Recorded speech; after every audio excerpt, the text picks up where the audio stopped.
بہت سے لوگ قربانی کے جانور لینے جاتے ہیں تو ان کو خیال ہوتا ہے کہ بھائی یہ ہمیں اچھا جانور مل جائے، سستا مل جائے، مناسب قیمت میں مل جائے، اچھا مل جائے، دھوکہ نہ ہو، اور قربانی بھی واجب ہے۔ تو ایک مختصر سا عمل یاد رکھیں، جب بھی کوئی کام ہو، ضرورت ہے، دینی ضرورت ہے، دنیاوی کام ہے، اہم کام ہے، رجوع اللہ کا اہتمام کرنا چاہیے، اس سے برکت آ جاتی ہے۔ تو قربانی کا جانور لینے جائیں تب بھی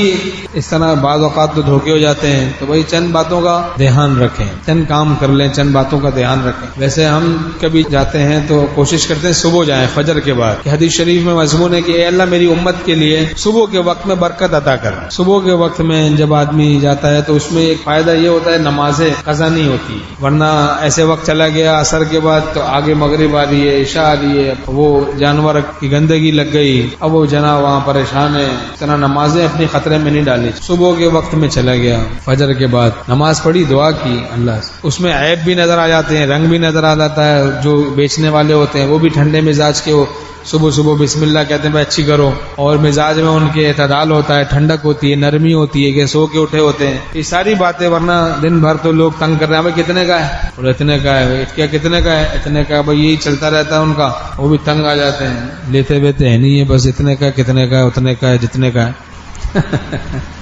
تو چند کام کریں، ایک تو یہ کہ صلاۃ توبہ پڑھیں، 2 رکعت، اللہ سے معافی مانگ لیں، اللہ معاف کر دے، ہمارے بہت سارے گناہ ہیں، اتنے گناہ ہیں کہ حد نہیں، حد مطلب ہے بھی تو ہمارے حساب سے ہم کوئی گنتی کرنا مشکل ہے، اور ایک سے بڑا ایک گناہ ہے، تو کریم پروردگار ہے، تو معاف کر دے، دل سے معافی مانگ لے، آئندہ نہ کرنے کے عزم کے ساتھ، یہ نہ ہو کہ پتہ چلا آئندہ گناہ کرنے کا عزم بھی ہے۔ دوسرا کام، 2 رکعت صلاۃ حاجت پڑھیں اور اللہ سے بھیک مانگیں، مسنون دعا،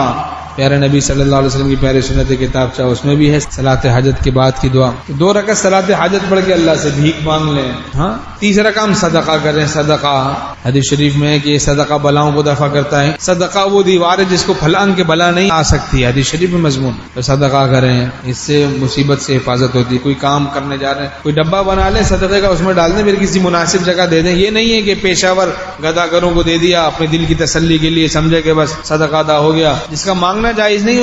اس کا پورا کرنا بھی جائز نہیں، سوال کا۔ ہر کار خیر میں خرچ کرنا صدقہ کہلاتا ہے، صدقے کا مصرف ہر کار خیر ہے، ہر نیک کام، اچھا کام، تو صدقہ کر لیں کچھ،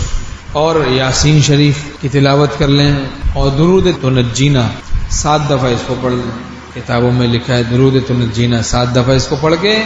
اللہ سے دعا کریں، بھیک مانگے، پھر جائیں، انشاءاللہ بڑی برکت ہوگی۔ جو لوگ بھی اس طرح عمل کر کے جاتے ہیں، تو کوئی گاڑی خریدنے جا رہے ہیں، کوئی جانور خریدنے جا رہے ہیں، کوئی معاملہ دنیا کا، کوئی دینی ضرورت ہے، اس طرح رجوع اللہ کر کے جا رہے ہیں، برکت آ جائے اس معاملے میں۔ 2 رکعت صلاۃ توبہ پڑھ کے اللہ سے معافی مانگے، 2 رکعت صلاۃ حاجت پڑھ کے بھیک مانگنی ہے، صدقہ کرنا ہے تھوڑا، یاسین شریف پڑھنی ہے، درود تنجینا 7 دفعہ پڑھ کے اللہ سے دعا کرتے بھیک مانگ کے پھر جائیں، انشاءاللہ بڑی برکت ہوگی۔ اللہ تعالیٰ خوش اسلوبی کے ساتھ تمام معاملات ہم سب کے بنا دے، دنیا آخرت کے، اور ہماری تمام طاعات کو، عبادات کو، ٹوٹی پھوٹی جو بھی ہیں قبول فرمائے، اور اپنی رضا نصیب فرمائے۔